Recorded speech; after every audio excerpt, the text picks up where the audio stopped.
Hey, welcome to the channel. Here in the video, we will share the details for LNER Error Code b40301. The error reads, "Something went wrong. Sorry, there was an error with your payment. Please check your details and try again." Before we proceed, we want to let you know that we used AI for the voiceover and some graphics.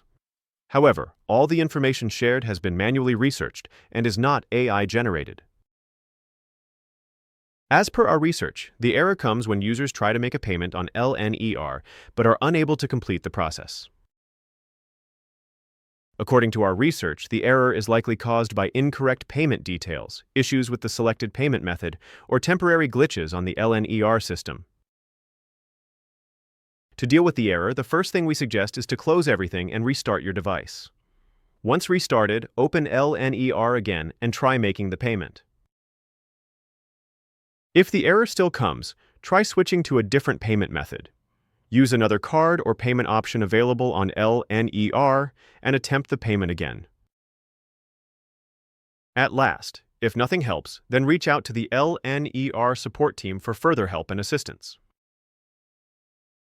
That's all for the video. If this video helped, don't forget to like, share, and subscribe. Have any questions or issues? Drop them in the comments below. Thank you.